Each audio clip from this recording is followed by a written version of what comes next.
All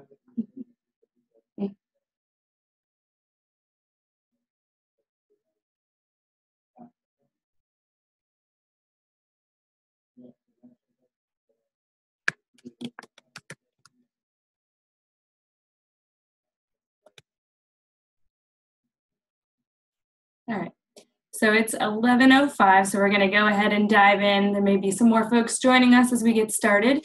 But hopefully you all know that you're here for a webinar on building the cooperative ecosystem.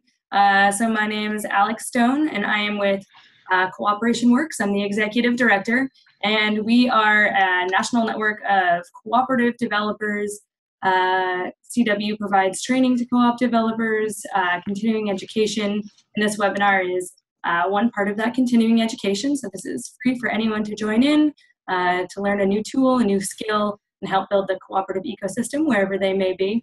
And we have members that are organizations and individuals all across the US working in all co-op sectors and doing work in all 50 states. So the Democracy at Work Institute is one of our members, and we have Zen joining us from Dowie to give this presentation, and I'll hand it over to him in just a moment. Just a couple of house cleaning things ahead of time. I had said before that everyone coming on is going to be muted, so if at any point you do need to speak, make sure to unmute yourself. Generally, I believe we'll be using the chat function, which if you go down to the bottom of your screen, just mouse over it, you should see a chat function, and you can choose to chat to everyone, to just me, to Zen, although you should choose everyone or just me because I'm going to be the one relying those chat questions. And there will be periods throughout the webinar for folks to ask questions. So if you have one, we'll just earmark it for later in the webinar, or you can just hold off asking it until it's asked for. And just so everyone knows, this webinar is being recorded, and we will have it online as soon as Zoom processes it and YouTube lets us upload it, and we'll share the link with you today or tomorrow. And yeah, I'm going to go ahead and hand this over to Zen so we can dive in. All right, great. Thank you, Alex. Hello, everyone. My name is Zen Trenholm, and I work for Democracy at Work Institute. And for those who are not familiar with our work, we come out of the U.S. Federation of Worker Cooperatives as their think and do tank to expand democratic business ownership for communities that need it the most. And my role at Dowie is the local initiatives organizer. So I work with coalitions all around the country to develop the resources and identify the strategy for strengthening their cooperative ecosystems through development of particular projects and initiatives. The purpose of this webinar, as Alex shared, is to introduce the cooperative ecosystem framework. This may be familiar to some of you to some degree. Maybe for some, this is the first time you're hearing of it. But the idea behind it is that it'll be an opportunity to understand how that framework can be used as a strategy to inform your own ecosystem development work. And we'll be looking at analyzing particular case studies of real ecosystems around the country to give us a better sense of why coalitions identify particular strategies for growing their ecosystems. And as Alex alluded to as well, throughout the webinar, we'll be engaging with you to think about about your own ecosystem, and we'll make sure that you leave the webinar with tools that you can actually open up to assess and implement your own growth strategies. So if you're having trouble with some of the tools, we'll take a look at that towards the end. You'll see those tools in action today, so feel comfortable just kind of watching it and seeing how it works. But we'll make sure that you get what you need in order to move forward. Well, I should share one caveat. I know CooperationWorks is cross-sector, and that's fantastic. My own experience is in worker ownership, and this tool is particularly designed for that sector. But again, we'll have time throughout the webinar to invite your perspectives about other sectors to discuss how it translates. So I'm really hoping to learn from you as well about how this tool works and doesn't work in your particular ecosystems. I think that's a part of the conversation that I want to have today, and that I hope we can continue after the webinar. But before we begin, Alex and I introduce ourselves. Looks like we've got 28 folks, and so it may be a little difficult to do introductions, verbally. So it would be actually fantastic if in the chat box, and this is a good time to test that function, if you can write down your name, your organization, your location, and the sector you're primarily working in, just so everyone kind of knows where folks are coming from, to give us a sense of who's doing what. If you can do that right now, it'd be solid.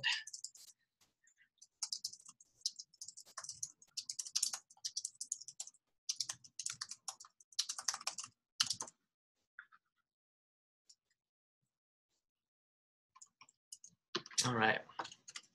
I wrote down a little primer here. Okay.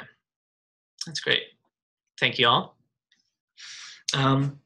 So what I'll do is I'll share my screen, and as these come in, we'll take a look at them and again see who's joining us here, because again, that's part of the framework is knowing who's doing what, right? So take a look at that. And Alex, if you can give me a verbal cue to let me know that I will be sharing my screen once I set it up, that would be solid. Okay, and then, all right. How's that look? You might be on mute, Alex. Thank you. I definitely was. It has the first page of your PowerPoint up right now. All right, right on. Okay. I think to get us started today, I wanted to first go over the 3 key ideas that we'll be covering. The first is that what the ecosystem framework is designed to do is to help you establish the big picture. The framework is a tool for ultimately exploration. It illuminates all the elements that in your ecosystem interact with each other in creating the existing conditions, for better or for worse, for cooperative business. The tool will help you see ultimately the forest as a whole by ensuring that you understand the trends, patterns, and overall conditions of your ecosystem, while also simultaneously helping you keep some of the trees in focus.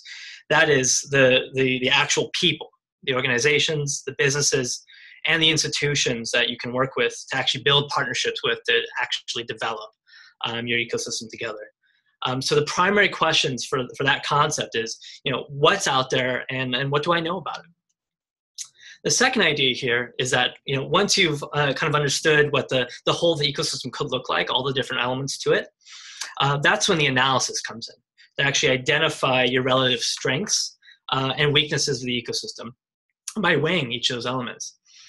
So what it's helpful for doing is taking inventory, engaging the degree by which certain elements support or inhibit the uptake and growth of cooperative business.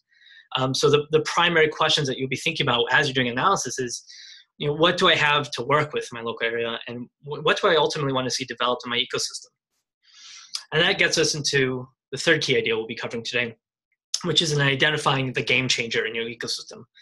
Right? The purpose of the tool isn't just to do an inventory, just to understand what's around you. The idea is, what do you do with that knowledge to actually grow your ecosystem? And after you've assessed your ecosystem, you'll then determine what your first priority is for leveraging your strengths to build on the opportunities that exist in your ecosystem that will actually address the critical capacity gaps that are inhibiting your work. So the primary questions for this concept here is, what do I do next, and why is that strategic? So we'll talk about different ways you can think about that today. And again, we'll be looking at case studies to see how people have assessed what's possible, what's not there, and then figured out the strategy for filling those gaps in. So I first want to take a step back. How did we arrive to this cooperative growth ecosystem framework? Well, so Dawi and Project Equity, they came together to write a report examining the different basically different places around the country and the world that have cooperatives, to understand what are some of the common factors that they share or don't share, or some of the common factors that they share, and to what degree, and what aren't they maybe sharing in terms of capacity, to give a better understanding of why certain places have robust ecosystems and maybe some are still growing. So they developed this, this framework of 11 major elements, and we'll share that a little later on, that was inspired by several entrepreneurial ecosystem frameworks from groups like Policy Link, the Social Enterprise Greenhouse, the Monterey Group, Babson's cooperative or entrepreneurial ecosystem framework. And then they did a comparison of about 5 different American cities, and then looking internationally, Italy, Canada, France, Argentina, to kind of better understand, how certain ecosystems have evolved over time. And they arrived at an understanding that when understanding an ecosystem for cooperative development, that what we're really looking at is trying to figure out a systemic understanding of what helps worker co-ops thrive and reach scale that ultimately has impact.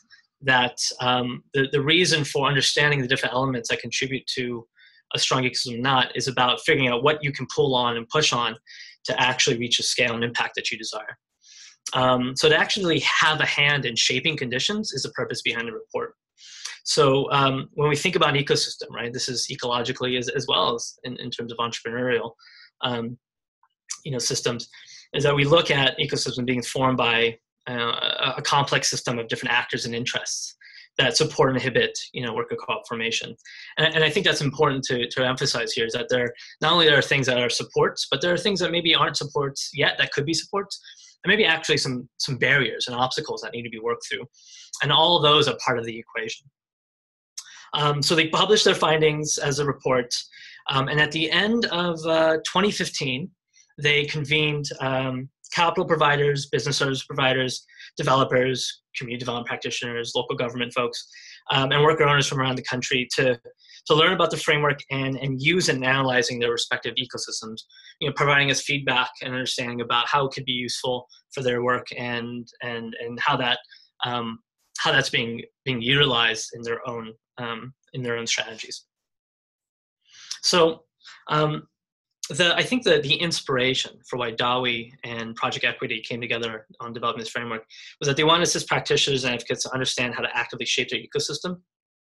And the emphasis was on figuring out how do you identify and then build common purpose with other ecosystem actors, that actually figuring out how you can find determine mutual interests amongst a diverse array of different stakeholders would be the way that we can actually reach scale and impact, actually introduce worker ownership and normalize it, legitimize it, and mainstream it in other circles and in other systems and institutions, and that would be the vehicle for actually helping achieve scale and normalcy of the form. The other purpose of the report was to identify the basic building blocks that all cooperative ecosystems need to thrive and scale. And I think it's important to emphasize here that they recognize that every ecosystem, is ultimately different, and that not having one or more of the building blocks doesn't mean that ecosystem won't necessarily scale. What it does mean, though, is that each ecosystem has a certain resources and capacities, and what the goal should be is identifying what you currently have to play with and to work with, and leveraging those to actually build the capacity you'll need to achieve your desired impact. So using today's resources to build what you'll need for tomorrow is ultimately the main idea of the report and the framework. So the report outlined again 5 stages of growing your cooperative ecosystem. The idea being that once you understand what the elements are, and then you figured out, okay, what do then I do with the strengths I have? What can I actually accomplish from my ecosystem? What's the first step that I take? And how is that first step going to be strategic? So these 5 stages are: identify the change you seek and learn from others' ecosystem. What are they doing? How does that complement your work? Where can you find commonalities? Develop then a coalition of stakeholders that actually want to work together in a particular issue area. It could be a community, a social need, it could be an economic need. And then together analyze that ecosystem. Like, what are the resources that exist there? What are the capacities that we do or do not have? And who do we know that's doing that work that we can talk to? And then ultimately, define a strategic vision for what the work is going to, what that guiding coalition is going to do together. That then moves us into the create stage, which is piloting successful practices and creating short-term wins. The idea being that once you've analyzed your ecosystem and figured out what you'd like to develop to fulfill some of those capacity gaps, the purpose then is to figure out, okay, how can we develop a small project that can be the vehicle for bringing together multiple stakeholders to actually build the capacity as the project is being developed. So focusing on a cooperative development project that actually brings in new capital sources, or begins to work with a portion of the entrepreneurial ecosystem that you're not currently working with, like the Office of Economic and Workforce Development of your local government. The idea being that that pilot project gets people together around that vision, and by doing that work, you're also building the capacities that you'll need for later stages of work. So as you're doing that, that gets you into the fourth stage, which is then taking the pilot project's work, evaluating it to understand lessons learned, figuring out who was at the table that needed to be at the table, how could we accelerate the process or make it more effective, to then ultimately leverage those resources that went into that pilot project to expand on partnerships and to aim for additional scale. So maybe you tested a conversions initiative with your local government. You focused on maybe recruiting some businesses that they know of, maybe identifying one that is a likely candidate for a conversion to worker ownership, doing that work, and at the same time then figuring out how can the city or the regional economic development organization can continue to support those efforts. Actually, maybe be a part of the early stage pipeline, right, to actually do more active recruitment of retiring business owners who might be interested in selling to their employees. So actually, building those institutions, right? And that gets us into the fifth stage, which is, the purpose of doing this isn't to create a flash in the pan that maybe brings in some resources and then, okay, great, like we've done it, we've done the project, it's a great proof of concept, but let's move forward. The idea is that you, by doing this work, you're actually building new capacity, that the water level actually rises, and so do all the boats with it. And so you're institutionalizing then the methodology, and that could be the adoption of cooperative development as a strategy from a new business service provider that hadn't worked with cooperatives before, or a tool in the economic development toolbox of a local government who now understands what the model is, how it can work, and how it can actually satisfy and address the major economic development challenges that they're facing in their community. So our focus for today that will be in analyzing your ecosystem, because once you've understood what the framework looks at, how we think about the framework as a tool, then you can figure out, okay, who do I work with to actually do this analysis and figure out our next steps for growing our ecosystem. So we'll spend today focusing on that. Okay. At this stage, I think it'd be really important to share the 11 elements and what they are and how we think about them in terms of value. So there are three categories of elements. There's the essential, which are the basic building blocks of any ecosystem. There's the important elements, which are the accelerators of scale. And without these, your ecosystem, likely won't scale and won't scale very quickly. And the essential elements, those being the ones that normalize, legitimize, and popularize the form, allowing for new and creative, adoptions of the model and implementation. It kind of organically happens. But to begin, we have the essential elements that ultimately looks at people, money, and the technical assistance to support those people to grow and develop those businesses. So when you're looking at member capacity, those are the work owners themselves, their management skills and expertise, their core jobs and skills and governance skills, their entrepreneurial leadership to actually think about how they can continue to grow the business so that it has more of an impact on the local economy, or is thinking more about markets and how to connect with the supply chain. Really, it's the quality and quantity of the leadership of the worker owners themselves. Then we have financing and funding, right? That's your patient capital. Is it available? Is it experienced with the form? That's loan capital, investment capital, grant funding for technical assistance, the like. And then you have technical assistance, that's your attorneys and accountants familiar with worker ownership, and your cooperative developers and cooperative support networks. This is essential in development and growth of cooperatives as a that work with low-wage workers and fulfill particular community economic development objectives. I think when we're thinking about cooperative development, people sometimes come upon the forum, and if they have enough entrepreneurial experience, access to capital already through family, or because they know where to access it, a lot of times you'll have cooperative businesses that are formed pretty organically. But if we're trying to use the cooperative business form as a tool or strategy for addressing a really critical community or economic issue, that means we need developers that understand that strategy and that vision and know how to actually work with entrepreneurs to set up businesses that these entrepreneurs face a lot of barriers. So having developers that experience with that work is fundamental to this being actually a strategy for community economic development. Finally, then we move into the important elements. So these are these are business supports. So these are industry peer networks, economic development programs that support worker ownership. These are also connections to markets. So we're talking about anchor institutions, key clients, the possibilities with supply chains, industries, key industries around for cooperative development. It could also be procurement from local government, and the community benefit agreements that say, cooperatives must be a part of any CBA. And then you have policy and advocacy partners. So these are ultimately the stuff around taxes and incentives for cooperative formation, government funding, pro-cooperative law and regulations, and ultimately the degree by which the members, the worker owners, and other allies are doing active advocacy at the local, regional, state level, however, to make it clear that they exist and they have this impact on the local economy and the community. And then we have the environmental elements.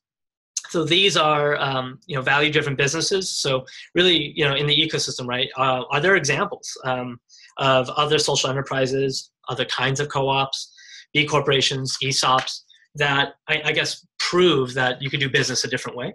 So people have an understanding that, I get that we need to value work in a different way, or we need to figure out how business doesn't have a negative impact, but has a more positive impact on the community. And it's also measuring in this category the strength and embeddedness and reach of the worker co-op sector. There may be a fewer number of worker co-ops in maybe a small city, but they have, depending on how large they are, they could have a huge impact, both in terms of the percentage of regional sales, the relationships they have with other co-ops in terms of like Principle 6 business connections, how many people they employ, that sort of thing. So how embedded is that sector? We also looks at attitudes and culture, right? Is there a strong desire or momentum for change in the local area, where the way business has been done, the way economic development has been done, is just not achieving the results that people are looking for, and people are being left behind? Our key institutions, key organizations, are they looking for a new strategy, a new tool in their toolbox to tackle that issue, so that they'd be more willing and interested in actually looking into how the cooperative business model could be a particular strategy for addressing those issues.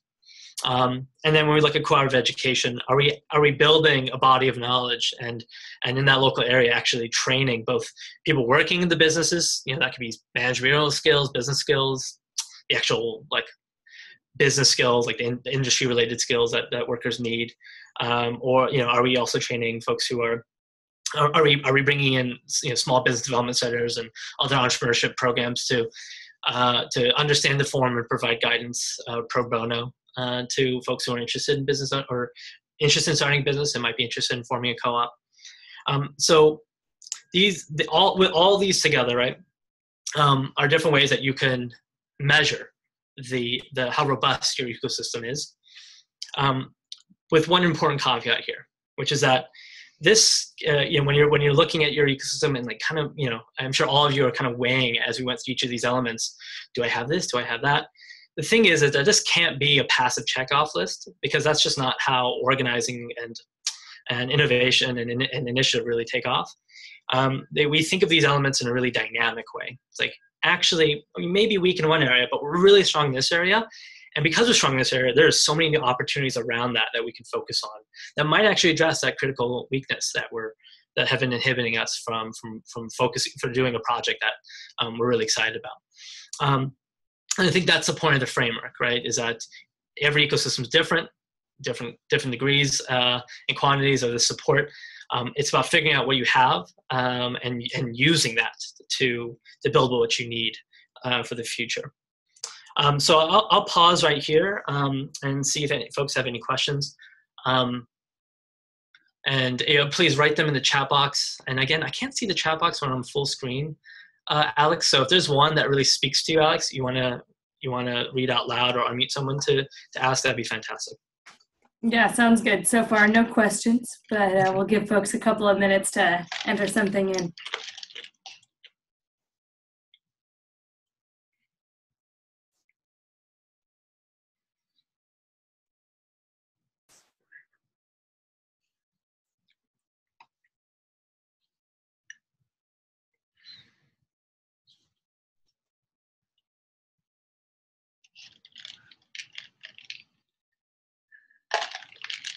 From Tootie, we have, tell us more. That's all I got. I'm sorry. No. No, fantastic. Well, yeah, I think this is a lot to digest. As you ruminate over these things, we'll have more periods to ask questions. So again, add them to the chat box as they come up. That's a great thing about the chat box, that they'll stay there. We actually, if we're not able to hit all the questions, what's so great about Zoom is that we can, I think we can also record the chat, and we can take a look at those later. Great. So we can figure that out. So I think what I'd like, though, is to have a courageous volunteer maybe help us understand what they would define as a essential, important environmental element that is strong in their ecosystem. So maybe one or two people. Well, we did actually just get a couple of questions coming in. One was just someone wanting an example of a strong ecosystem community, which I actually think that you're going to get into in the next part of this, just getting into actual examples. So that will be answered in the next 15 or 20 minutes or so. That's right. And then M. Busby wanted to know, what are the main challenges for establishing a worker co-op? Which is a very broad question. There are several, and I think it depends. And then I think we could talk about that maybe after the call. I think, like all new business forms, there's just understanding of how the form works, and ultimately how does one actually participate democratically in shaping a business and working in that business with folks. So those are the challenges, and then of course there's all the issues with folks you rely on to support that business. That's capital, that's policy, that's technical assistance that aren't familiar with the form and how it works, so don't quite know what to do with it. And so I think all those reasons and more, this strategy that we're talking about today is about how do you normalize and legitimize the form in a way that does educate people, while at the same time figuring out how you can work on a project that builds on mutual interest, so people understand how the form actually works in addressing an issue that everyone understands needs to be addressed. So again, we can talk more, we can share resources on worker ownership and some of the challenges that we see there. Yeah. And then just a quick add-on for that was just walking through some examples of ecosystems for worker co-ops, but again, that will come up, and I think they also recognized that. And then we had one more coming in. How much does this ecosystem framework consider other solidarity, not only worker co-op business, economy? Yeah, I think one of the, so I'll go back. The environmental elements, the values-driven businesses, it captures that.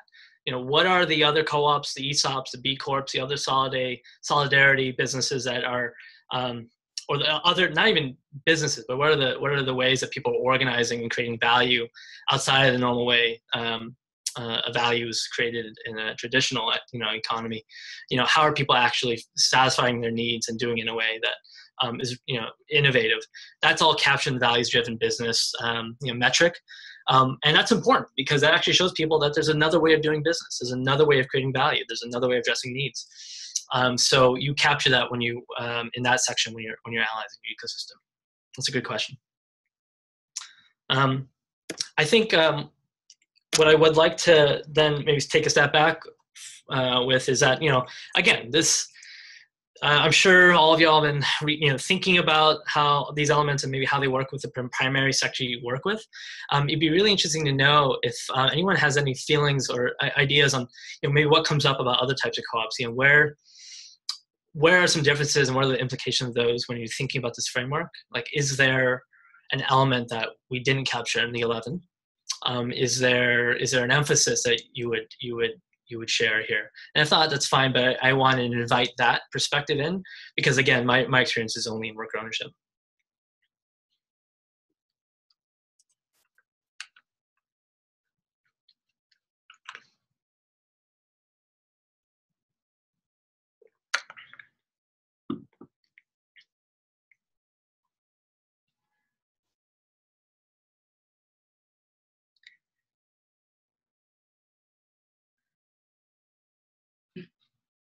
No one is adding anything in so far, but again, Okay. we can somebody to just chime in with small and mid-sized business viability is challenged in all sectors by consolidation and industrialization. I think there might have been a typo.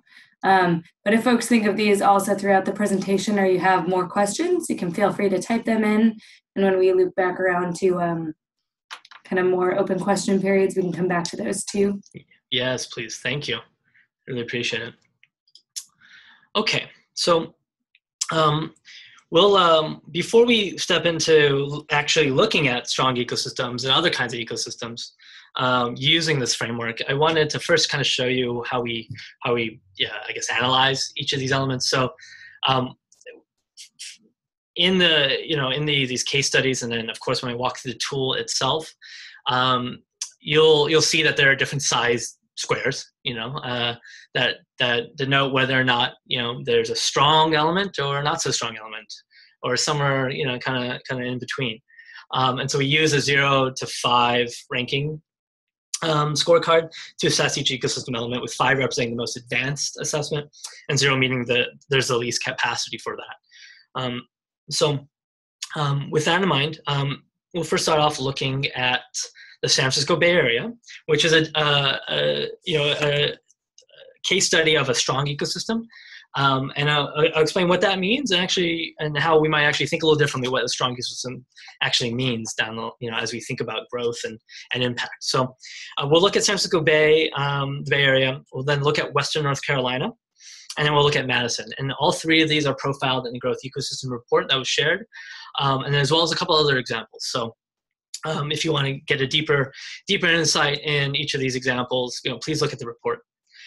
So what we'll do is we'll understand the strengths and weaknesses of each of their ecosystems and the strategies that coalitions in these areas are deploying to leverage the strengths to build the essential capacity for cooperative growth and formation. So quick description, right? So I grew up in San Francisco. This is my home.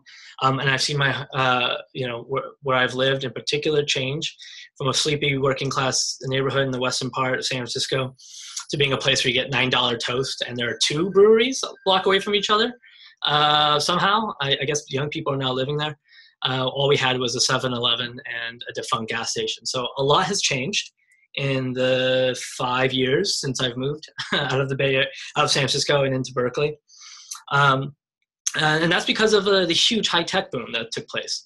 And that has meant that there's been a significant increase in economic inequality. And that has created really intense gentrification and displacement pressures, which pushes a lot of low-wage workers, particularly people of color, to far-flung suburbs. So in the outer East Bay, sub-suburbs, basically, right? Or the exurbs, I think is the definition. And that's really challenging, right? It's also, though, the home of a pretty strong progressive community and a pretty diverse nonprofit and social enterprise sector. It's also a strong ecosystem from a worker co-op perspective. So about 1/3 of the largest worker co-ops in the nation are located in the Bay Area, and many of them have been around for decades. Cheeseboard, which is a pizzeria that serves as inspiration and the original incubator of the Arizmendi Co-ops Association, which is a group of bakeries in the Bay. Cheeseboard celebrated their 50th anniversary last year. So it's we've got some long-standing businesses that again show how to run a really strong and successful business democratically. And there's a pretty close-knit cooperative development community as well, and strong worker co-op community that organizes in the form of the network of Bay Area worker co-op community. And so when we think about then where they're strong, so again, this is a snapshot, right, of all the just baseline, the elements themselves. When we think about what they're strong on, clearly there's a lot of value-driven business here. Again, strong nonprofits, strong sectors. There's an attitude for change, issues around gentrification, displacement that are pushing people to go, like, what do we actually do to help anchor prosperity and residents here? So we don't, displacement doesn't kick everyone out. There's some cooperative education programs. There's a graduate school as well that provides some support. And again, because of the rich history of worker ownership in the Bay, there's member skills and capacity. There's capital providers that understand the form and have loaned to it and supported it. Cooperative developers that continue to support that work, and professional technical system providers that can do the legal and accounting stuff. So there's with that in mind, right? There's a few opportunities though for growth. So you'll notice that the connection to market and policy in the advocacy spaces, it's pretty weak, which is kind of interesting for how robust the sector is. And when a coalition of worker co-ops, developers, and allied groups came together to figure out how they could take their strengths to actually address then some of the key weaknesses that are inhibiting the uptake of reform by other actors. So the strategies that people are looking at is policy advocacy work. So in the Bay in particular, Sustainable Economies Law Center is doing phenomenal work with both the city of Berkeley and the city of Oakland that actually pass ordinances that have a number of different supports for startup and conversions of worker co-ops. Democracy at Work Institute right now has been and will continue to work with the city of San Francisco to figure out how we can support their standing legacy business program, which is designed to provide grants to businesses that have been around for over 30 years that are at risk of displacement. Help them figure out how these owners who are approaching retirement age or already there can look at selling the company to their employees as a way to keep those jobs and that business still in the community and preserve its legacy. So there's a focus on working with city governments to figure out how this could be a really a potent community economic development tool for stabilizing their community through shared ownership. There's also a focus on developing market connections. So how, I don't think we've really figured out how to leverage anchor institutions to build favorable procurement set-asides. And I think that's some of the work I know that's happening with Democracy Collaborative and in the Bay as well. And I think ultimately that's where we'll start actually seeing some new innovation and new ways that we can expand the forum to folks who really need it. Zen, so we have a question asking you to define connection to market again, and since you're hovering in this area right now, I thought you might just want to restate that. Yeah. What do you mean by that? Yeah, certainly. So when we think about connection to market, we're really thinking about we're looking at it from a couple different perspectives. What are the large anchor institutions that generate a lot of business in the local area, but are not connected to local businesses? They're actually buying stuff that they need. So that's major hospitals, major educational institutions, major governments that are, getting their supplies or services done by major corporations or businesses outside of the local area. How can we keep those dollars circulating in the local area and connect it to worker-owned businesses? It's also looking at supply chain, innovation. So how can existing businesses that are doing maybe one part of of maybe a supply chain's work. So, and we'll look at an example of that in Western North Carolina. How can they maybe figure out how to cooperatize the other stages of that supply chain so that they're building an economy of scale for worker ownership, where value and principles are being shared throughout that supply chain. So now you're having reverberating impacts of the forum and people actually collaborating to get products and services to the market. So those are some of the ways that we think about it. It's also procurement from city governments as well. So not just anchor institutions like hospitals, but also what are the procurement policies? A lot of worker-owned businesses can get minority women business enterprise certification that allows them to access certain contracts just by value of who's working in the business and how local it is. But the question here is a lot of those worker-owned businesses can be pretty small. So can they satisfy a large contract? So is there a way to change how procurement is done into smaller contracts, or subcontract out bids to local? So like a larger company subcontracts out a bid to a smaller company because they get more like set aside preference points for their contract by actually saying, yeah, this is a worker-owned business that like meets all these demographic considerations and is based locally. We'll subcontract that work out to them. These are the ways that we can think about connection to market. All right, hope that answered that. I wish I could see the chat, otherwise I would know. But I think I'll keep shifting over. But stop me anytime. Okay. So Western North Carolina, it's so for those who don't know, right? This is a rural part of North Carolina that includes the Appalachian Mountains, and I probably mispronounced Appalachian. I apologize. I'm very West Coast. Its main population center is Asheville, and but while Asheville itself has a small population around like 84,000, the entire region serves about has about 1.5 million folks. And what's interesting about Western North Carolina, and folks who are from North Carolina can speak to this, on this in this webinar here, that there's like a really strong regional patterns of identity and culture, and particularly around economic development and industry concentrations. So the textile industry in particular has historically been a critical part of the region's economy, but of course, since the 80s, there's been a lot of offshoring, which meant a massive loss of those textile jobs. And you're starting to see those jobs come back. I think there's a renaissance of a focus on local manufacturing for many different reasons, and there are organizations working to address that. It's also important to note that Western North Carolina is home to a large number of immigrants of Mayan descent, many of whom who work in poultry, furniture, and of course the textile industry, as we just mentioned. So when we look at its ecosystem strengths and gaps, there's some strong financing, some connections to markets through the supply chain work. Again, the heritage industry factor is really important here. The strong attitude and culture around local manufacturing and doing it in a way that creates more than just the bottom line value.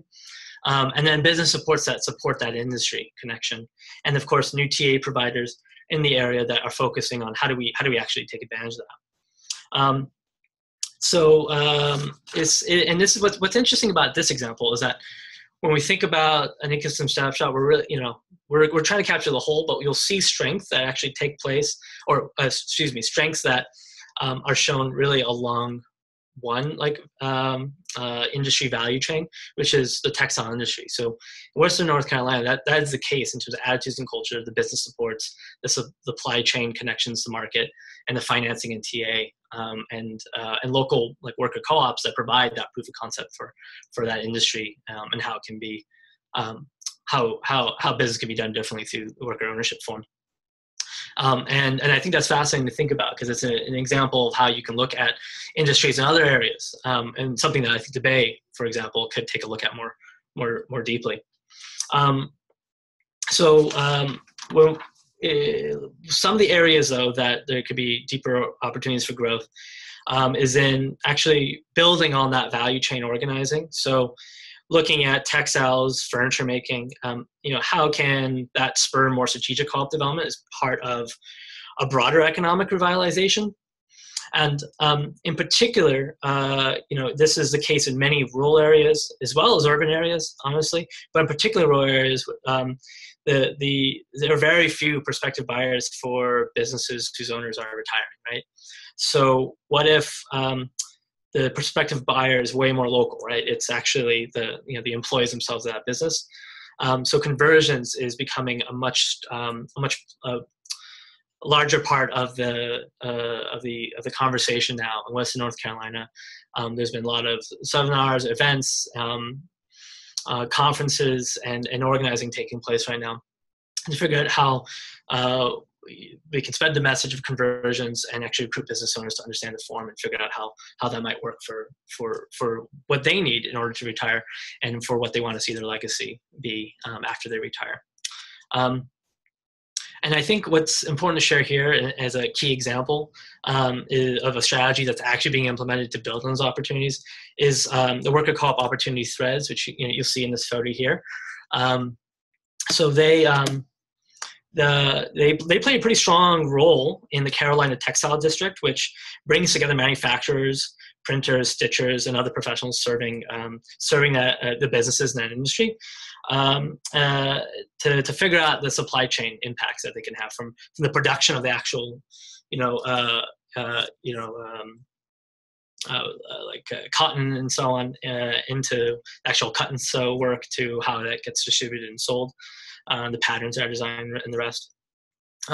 So it's an example of how, I think opportunity is a really strong example of how a worker co-op in a particular industry can create connections to the market by working with other folks along that value chain to figure out how they can support each other and actually have more of an economic, like a cumulative economic impact just by strengthening those connections between the industry. And I think that's, again, a really inspiring example that other folks can look at. I know that there are some folks from North Carolina on the call. Is there anyone that'd like to share another strategy that's being implemented now in that region that that you'd like to share and speak to?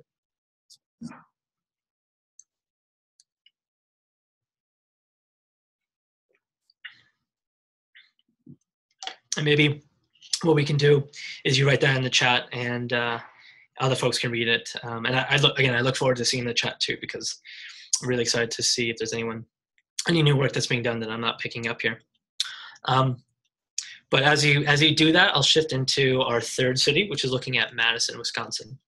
So, Madison, fantastic city, solid middle class, pretty stable economy with low inequality, but and relative, little racial diversity, as you can see in the pie graph there, which is important for thinking about the work that's being done in the city itself as we move into the strategies that are being implemented.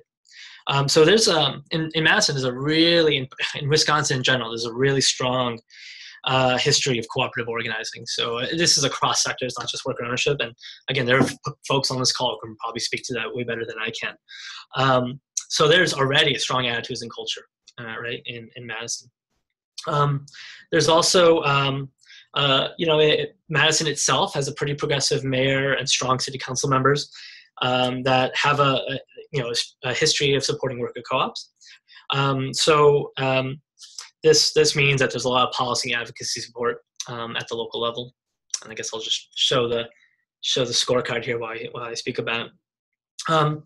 And what's also interesting, and this is again when we looked at measuring values-driven business, right? How embedded is the worker co-op sector in a regional economy? Well, Madison has the highest rate in the country of employment per capita of worker co-ops.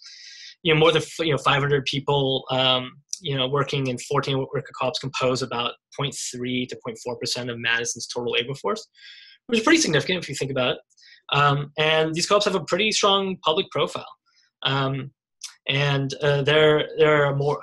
I don't know what the number is currently, but when I first looked at this, right, there are more than 80 co-ops of across all sectors, in the small city. So there's the cooperative way of doing business as well as of living and of creating value is seen as normal in Madison. So that's important to note. And of course, co-ops receive strong support from technical assistance providers and from cooperative educators who understand the form and see its value from a labor perspective and from an economic development perspective.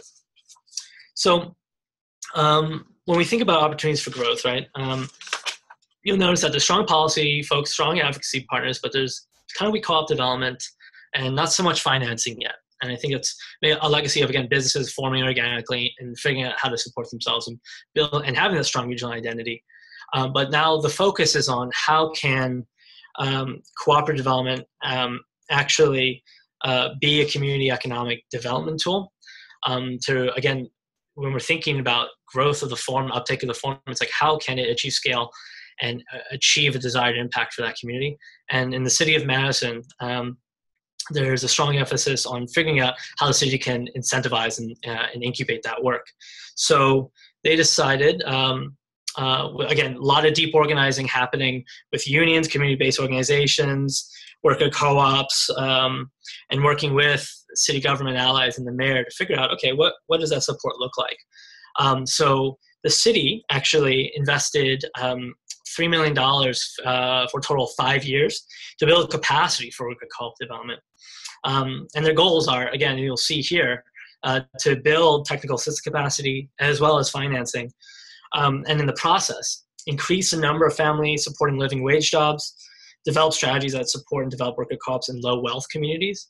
Again, thinking about how the city of Madison has low racial diversity, and that there are a lot of folks that the poverty is pretty racialized in the area. And so figuring out, okay, how can this be a strategy to actually address the poverty issue and actually address racial equity in the community, helping people own their own jobs and building shared prosperity in those communities. So figuring out what are some of the strategies where worker co-op development can actually, be a viable option for communities that are, traditionally, face obstacles or barred from the traditional workforce. So, and I think what's fascinating here as a strategy right now is that, so the city said, great, here's an RFP, $600,000 per year, half of it to do technical assistance work, figure out the strategies for how you're going to do co-op development, and the other half is going to be to administer a loan fund, actually do the financing work. And instead of there being, because again, the ecosystem's pretty robust, a lot of co-op folks and a lot of community-based organizations in the local area, instead of competing with each other to submit the RFP and get a bid over one of the others, the Madison Cooperative Development Coalition was formed as a way for 28 different organizations, that's unions, CBOs, co-ops, developers, and other lenders, to come together to figure out, okay, how can we submit two joint RFPs or bids, really, that designate specific roles for each of the coalition members to do part of the work. So really bringing in the collective impact theory into how they could leverage city resources to build capacity across the ecosystem. So in a way, right, so technical assistance, business supports, maybe they're strong, but I think more arrows can be drawn out in thinking about, well, if we increase if we get funding to do development work and to finance the work, all of us are actually building capacity to do that work, that actually supports us and our growth. So this one project, this one source of funding is being used to institutionalize, I think, the type of capacity that will continue to build upon itself. And that's the intended goal of the 5-year funding, is that through the RFP, folks had to, the coalition had to identify how after 5 years, this funding actually will build the capacity that won't require the city to continue supporting it. And so there's a vision for that. So what I'll do is I'll pause right here and maybe let folks ruminate, and if there are questions that are coming up about the examples they'd like to ask, that'd be great. But I would particularly be interested in having one or two folks share maybe a current strategy that's being used to develop the ecosystem in your community, just so we have another example, and you can maybe speak to why you think that's strategic.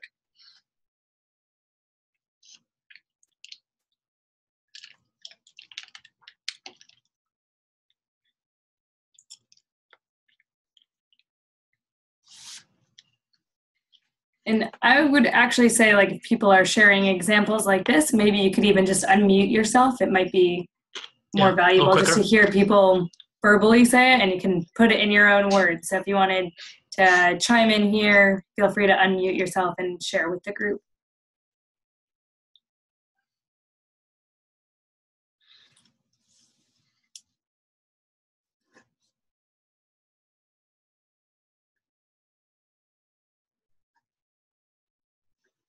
We've got a shy bunch.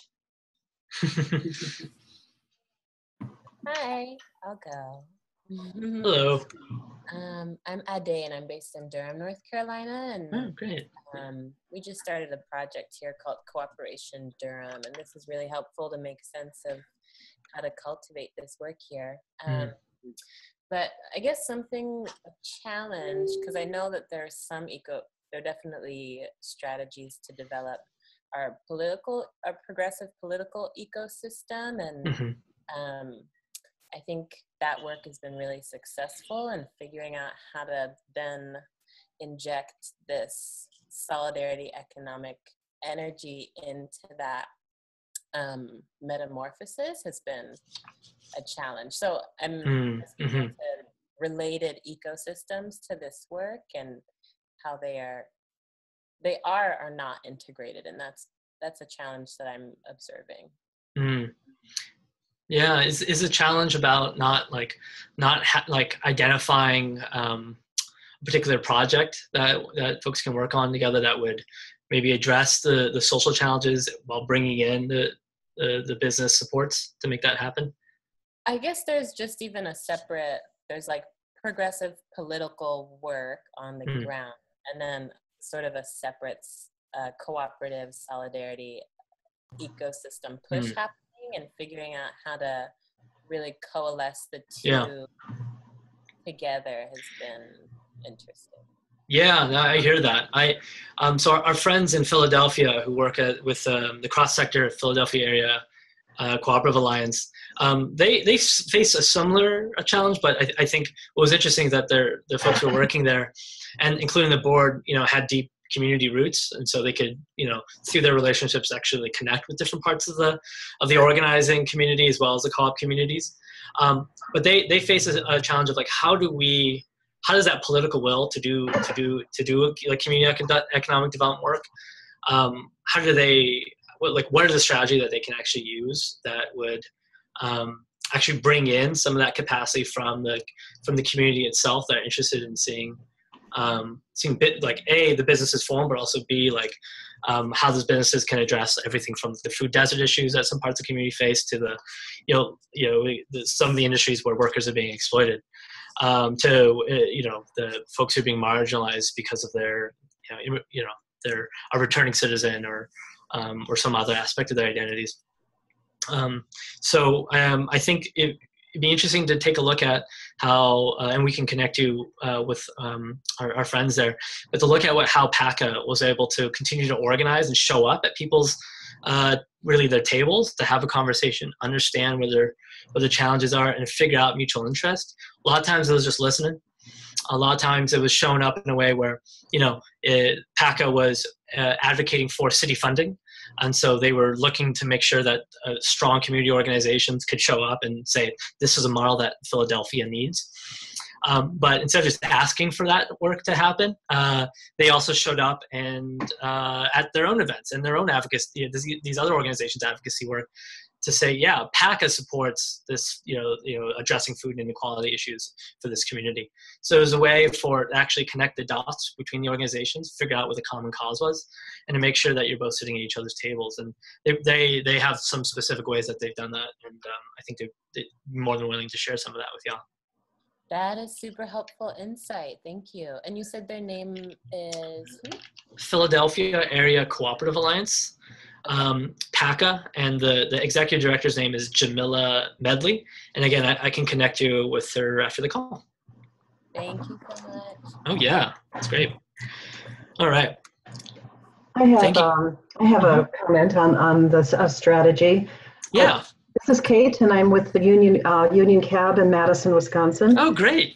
And the MCDC example was great. I mean, that's a really, really powerful example of how to develop the ecosystem. But another thing that I'm finding is that more people are running for local office.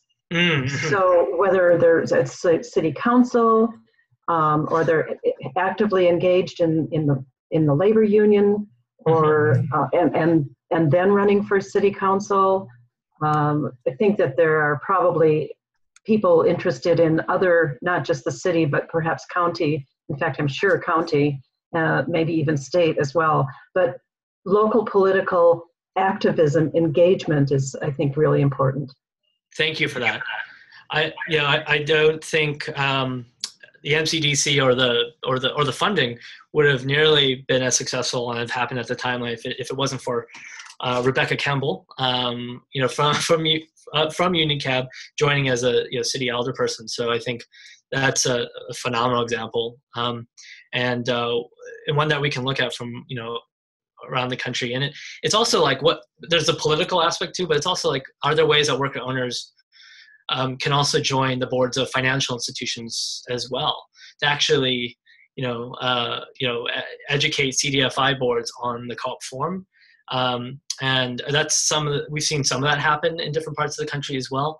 So I think the more that folks can embed themselves in the different aspects of the ecosystem, the better. I think the more tables you sit at and play a role in shaping the conversation, the more likely you'll see people understand what you're doing in the first place, but B, understand how it could be something that they can integrate into their thinking as well. So that's a great example of one way that folks are doing that in Madison to a really strong degree. All right. Okay. So in the interest of time, I'm going to shift into the tool portion of this. So again, friendly reminder, right? This is the 0 to 5 ranking. Okay, 0 being there's no capacity or very, very, very low capacity. And we'll explain what that looks like in different elements. To 5 being, yeah, we've got this, in spades, and this is what that looks like. So after developing this framework and the report, a tool was developed and then was revised and looked at by a number of different co-op developers around the country to figure out, okay, how can you take this framework and actually analyze your ecosystem. So it's always a work in progress. So if you have feedback on it, you don't like how something works, please let me know, because we're in the practice of always iterating what the tools that we create. So I'll share that now. All right, and I'll rely on Alex to let me know if y'all can see what's on my screen. I see your spreadsheet with the ecosystem assessment bubble chart and the essential elements. Solid. Okay, thank you so much. So what is it and how can it be used, right? So the tool is developed to help analyze all 11 ecosystem elements. So you'll see 3 tabs here. And again, those who got the tool in a PDF form, I don't know how that happened. This is definitely an Excel file. It's definitely should be opened in Excel. And it probably can't be opened in Google Sheets. That's always a challenge. So if there's any other issues with that, let me know. But you'll see how it works here, and then we can figure out how it can work for you after the call. So the categories are broken out in 3 tabs to save your eyes from being too stressed out. So the 11 elements, right? So each of them go into a significant degree. So what it helps you do is rank existing relationships, your infrastructure, the culture, available resources, right? And you'll be giving a rank of 0 to 5. The only thing that the only thing you're playing with here in this entire spreadsheet is this yellow box, right? You see in column B here. So, for example, looking at the essential element of management expertise, we provided a description for each of the different ranks. So for 0 being, we don't really have co-ops in a local area that have veteran managers. There really aren't people who are playing management roles right now. It's still very nascent. Folks are still figuring out their structures. The business is not maybe large enough where the management role has been articulated formally yet and actually tried out. To nearly all co-ops in our area have veteran managers. They've got those skills. They're regularly innovating management as well as documenting about their innovations. So sharing those skills, the capacity, that expertise. So let's say, for example, you have that in spades. So you put down a rank of 5.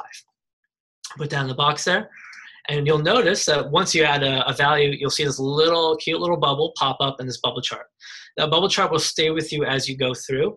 Some people like it, some people don't. I'll share that. But what I love about it is it as you add value, right? As you rank each of these elements, you'll then immediately see how that shapes your ecosystem assessment.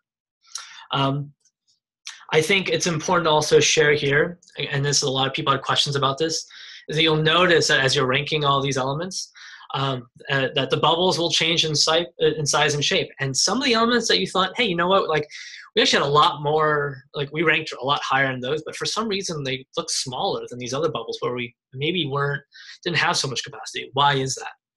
Well, because like we talked about, right, there's the essential elements, the important elements, and the environmental elements, right? Where the basic building blocks are the essential elements, the stuff that you need in order to start a cooperative ecosystem, let alone, have it grow to scale and impact. So that means that each of the elements, particularly those that are essential, that they have values that are different from each other in terms of their impact on capacity for the overall ecosystem. So they're going to be weighted differently. So each element, so that, that's, for example, that's skills and capacity, has its own, weight to it. That once you put in a score, it kind of like adds a multiplier effect. And each of these metrics, management expertise, member skills, for example, are also weighted depending upon their valuation as an impact on the ecosystem. And why is this the case? Well, the research ultimately was done by Dow Project Equity, and they after looking at a number of different ecosystems, again both domestic and international, recognized some that really played a pivotal role in whether or not an ecosystem became strong or continued to operate, with maybe a little less capacity. So they valued things based upon that research. You won't see those weights anywhere here. I've made it as simple as possible by removing any of that in case people are confused. All you need to put in is a value. And I think what's really essential to share here is that once you've done assigning scores for each of the elements, you'll go down, add these in, do that same with the important elements, do that with environmental elements. You'll have a bubble chart that is shown that, again, for each of the 11 elements will have a relative size to a bubble compared to the other. What ultimately this isn't like super scientific, right? What this gives you is a relative snapshot of what's strong and maybe what's not so strong in your ecosystem, right? The relative strengths and gaps of your ecosystem. That's essential because it then helps you figure out then, relatively speaking, what do we have to work with, and where it's clear, like, wow, we have these critical gaps. The other part that's really interesting about this tool is that it really asks you to think very deeply about each of these types of business support, right? And to be very, these descriptions maybe help you be a little bit more objective about what you have. You may think that, all right, we're pretty strong in business supports, but actually, when we look at it carefully, maybe it could be a little stronger. And I think that's of course makes sense. We all have different experiences to the work. So this helps you also have a better understanding of what's possible in an ecosystem, and what and all the different elements that contribute to cooperative business growth and development. So once you do the bubble chart, basically what, right? So I think it's essential to share, right? Once you have your bubble chart figured out, you'll look at it and go, okay, what does this mean? So, no community is the same, and no community has the perfect conditions in place for worker co-ops, right? We looked at San Francisco, pretty robust, a lot of co-ops. It's not perfect. There's a lot of work to be done, and I think that's a good thing, because we're always striving to figure out how this can be a strategy that many people use, and that can grow and actually become more of a stronger part of the local economies, right? So, each in that case, right, each community will have a different set of opportunities and intervention points, and it's up to you to figure out where it might be strategic to intervene, which is why actually working with a group of stakeholders that you want to work with to shape something together in an ecosystem should do this tool together, because you can bring in those perspectives. So you'll do the analysis and you'll figure out, okay, where are strengths and resources amongst us that we can actually leverage, right? So we looked at Madison, right? There's strong policy and advocacy folks, right? Actually worker owners in city government saying, let's shape something, folks. That was leveraged to introduce new funding so that the ecosystem can use that to actually build new capacity, build some of the essential building blocks for co-op development in the local area. That's a conversation that needs to happen after you do the bubble chart. So, our intention with this tool is that you'll use it to identify, based on your understanding of the local issues, the local economic drivers, What are the hot industries or the major issues of concern that people want to address? And what might be ultimately the game changer in that ecosystem that can lead to scalable and high impact worker co-op growth, right? For us in San Francisco, working with the city's economic development program, is thinking about how the issue around gentrification and displacement are a critical issue for the city, and you don't quite know what tool can actually address it in a timely manner, in a way that will actually comprehensively address the issue of displacement. So they're looking at conversions as a way to keep those jobs and those businesses local. So the appetite for innovation, for new tools is really strong right now. So that for us is the game changer, and at least in San Francisco, at building new capacity and getting more businesses converted and more owners supported. So I know a lot of y'all work with folks who might be using a tool of this nature. So I wanted to provide, I think, 3 guiding points here. I've used this with different folks. I worked with the Chicago Worker Co-op Coalition to work through this. I worked with Philly's folks have used this as well, and a number of other cooperative network leaders from around the country. And I think it's important to note that, again, the only thing people are really touching is this yellow box.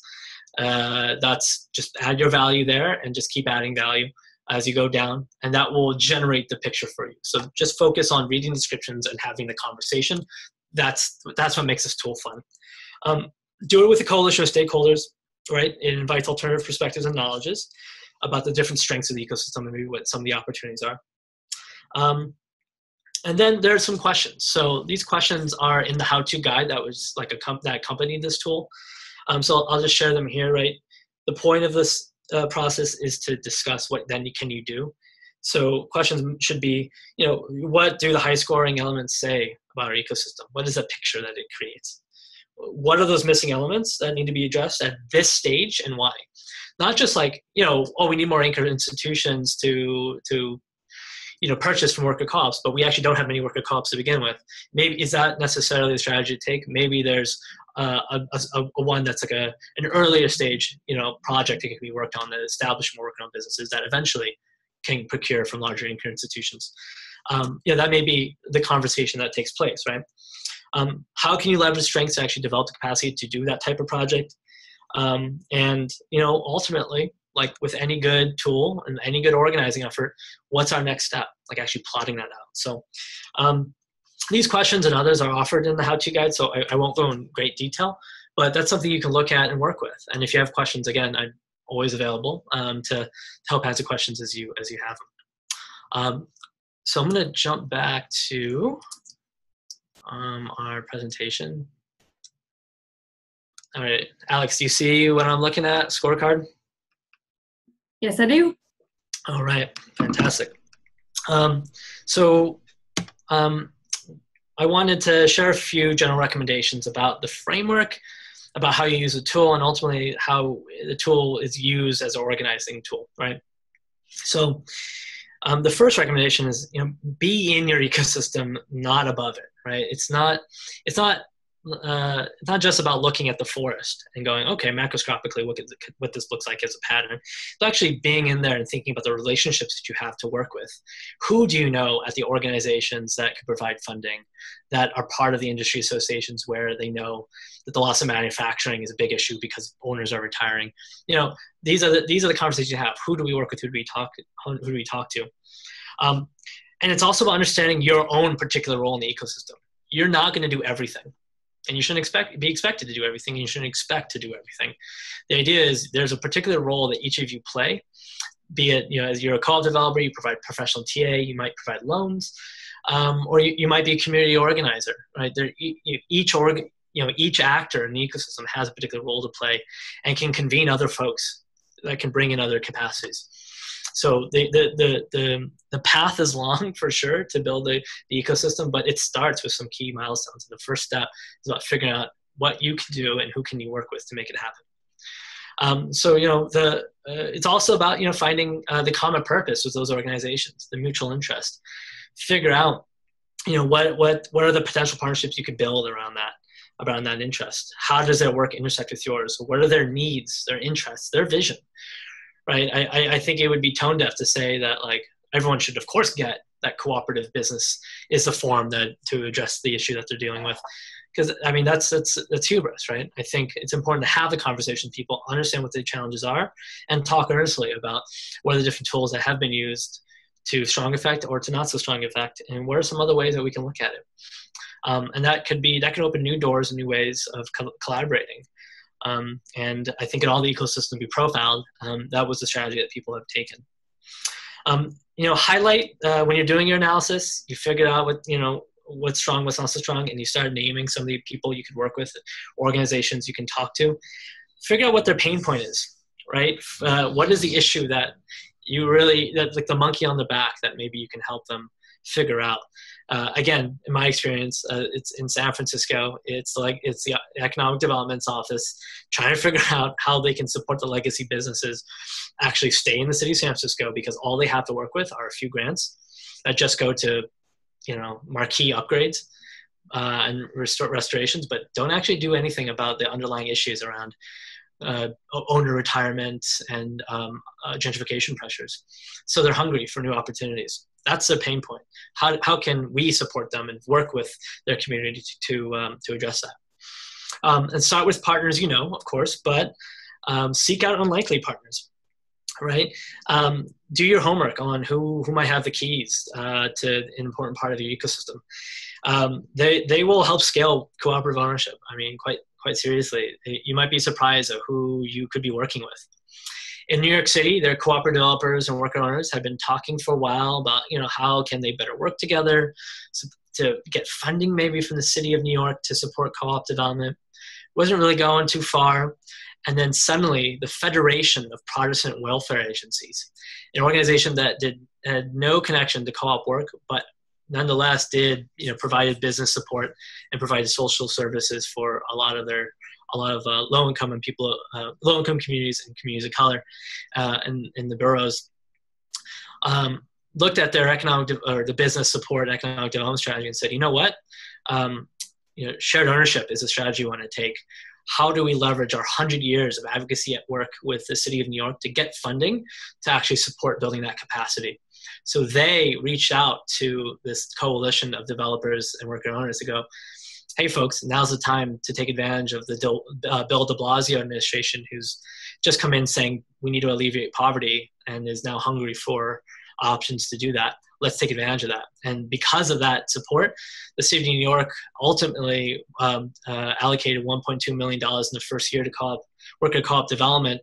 And that's been enhanced every year, or restored and recently enhanced every year since then, to now I think it's over $3 million to like 14 organizations to do good co-op development. So unlikely partners are out there, and I think it's up to you to keep a really open mind and be really creative about who you might work with, where you can share a common purpose. And then finally, use what you have to build what you need, right? Not all places will have a really strong, robust ecosystem, right? We've shared that. But even places that are robust, there are still gaps and opportunities to fill them, and that's the case everywhere. So the point is that each ecosystem has its own strengths and weaknesses, and it's your job to leverage what you have to develop an initiative or project that actually, through doing that work, through that vehicle, you can actually build the road that you're going on. So build the essential elements, the capacity, the relationships for later stage work. And importantly, especially the co-ops themselves. It's about helping strengthen the existing businesses and helping them grow as well, because as they grow, that has more of an impact on the local economy for the workers and for the general the general culture and the multiplier effect of their economic influence in the area. So that's a part of the work too. It's not just about creating new ones, it's about supporting the ones that are existing to grow and scale, and to also be a part of the ecosystem development too. They play a critical role in helping identify and shape the strategy and the capacity gaps. So working with them is a critical part of doing your ecosystem analysis and figuring out what to do next. So I know we don't have much time, so what I'll do here is share some of the questions that I think y'all can sit with after the webinar. Mull over. It's ones that I've used in my conversations with different coalitions to help them work through things. So what are the missing elements in your local area that need to be addressed at this particular stage, and why is that the case? What's the rationale for that? How does that speak to a potential strategy? Ultimately, what is that game changer in your ecosystem that if you can leverage your strengths, your resources right now, and focus on building capacity in that area, with that particular element, will flip the system, will actually maybe create new capacity, bring in new partners, institutionalize the work in a new way and mainstream it in areas of the entrepreneurial ecosystem that weren't aware of the form or didn't care too much about its impact and how it can be used. That depends on your local knowledge, who you know, the political winds as well, right? Bill de Blasio came into office with a mandate to address poverty.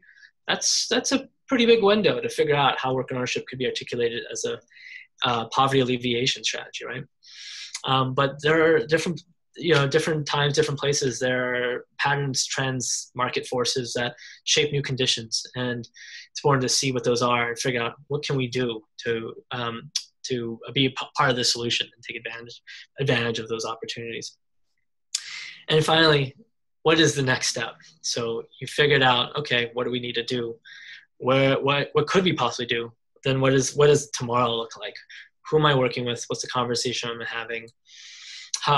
What's that project that we might actually scope out? Like that's the real serious work that needs to take place, and that will take a lot of communication, collaboration with a variety of different stakeholders, and that that process itself. So in New York City, folks came together. Not much maybe came out of their early stage conversations other than better understanding each other's development work and strategies. But that laid the foundation for that when that unlikely partner came to the table and said, let's do something. And when funding came down to actually do co-op development, they understood how to work with each other, the different strategies they could use. And they built those relationships out. So having those conversations now are fundamental to what tomorrow will look like, but also maybe what 3 years down, 5 years down could look like. So it's always a good practice to figure out who's around you that you could be working with to do this type of work. So a quick recap of where we've come from and where we've gone. So remember, the ecosystem tool is designed to help you see the big picture, the forest as well as the trees. See all the different trends, the patterns in your local area, the snapshot of what's strong and maybe what's weak in your local ecosystem. But then to really drill down and go, why is that element weak? And why is that element strong? What does it actually say about the opportunities for us to build a project that can address that weakness? And who's doing that work that we can work with, right? That's I think what's so powerful about the framework is that it's not about quantifying necessarily all the different elements that you have or don't have. It's then figuring out what can you do with it, which is the resources and capacity gaps piece of this. Like, what do you have to work with and what do you want to see developed in the ecosystem? Again, your first stage is doing the analysis, and then the next stage is figuring out what you can do. And what you build today will set the foundation for what you build tomorrow. So that's important, right? We're not going to do it all in one fell swoop. It will take years, of consistent effort, but you could be building capacity as you go. And so having a long-term vision is critical. Knowing what resources you have now to do what you need to build tomorrow is fundamental to this work. And this tool will help you think through that. And then ultimately find that game changer, right? What is that opportunity that will help you shape a project around that actually builds, again, the capacity for that later stage work, and has the impact that you're looking for. So by virtue of developing a pilot project to build ecosystem elements, you're also maybe helping develop co-ops or helping convert businesses in a vulnerable industry from closing because owners are retiring, or ensuring that workers in an exploited industry have the opportunity to actually own their own labor, and to remove themselves from exploitative and extractive conditions, and to create value for themselves, their family, their community. So there are many ways you can approach developing an ecosystem. All of you have different resources and different positions in the ecosystem to do the work, and I'm really excited to see how the the 30 people who are on this call will be doing in the next 3 to 5 years. And you can always rely on myself. My email is here at Zen Trenholm, or ztrenholm@institute.coop. I'm Zen. If you want to download any of the resources that we went over today, please do that there. You'll find the report as well as some adjacent materials that I think are helpful. And of course, we have a ton of other resources and tools for conversion, startup, development. We have a lot of other things that might be of interest to you as well. So feel free to look at what we have or to shoot an email and ask questions about what else we can share today. So I guess I'll wrap up here, say thank you. I'm really glad that we had an opportunity to chat and to walk through this together. And I guess if you have any questions, we've got a couple minutes left. So thank you.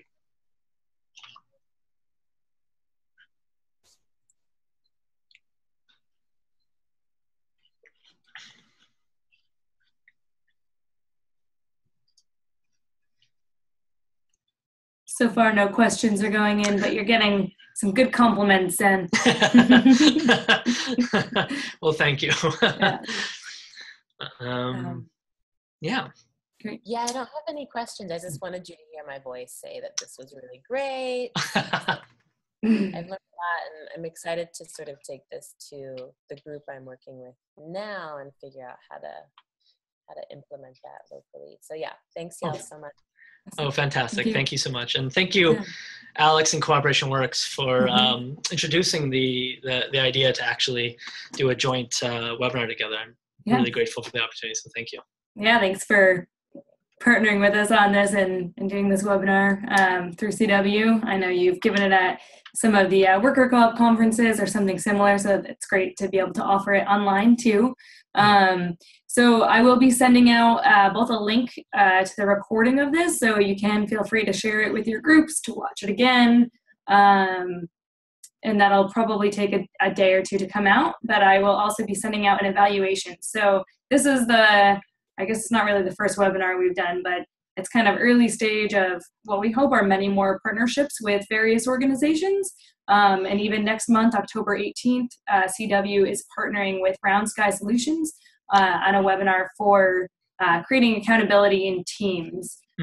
So we hope that you'll join us for that as well. And on this evaluation, you'll also have an opportunity to just say what you might have wanted from this webinar and also what topics you might want covered in future webinars. So we want to hear from you. Please. And I hope you join us at next month's webinar.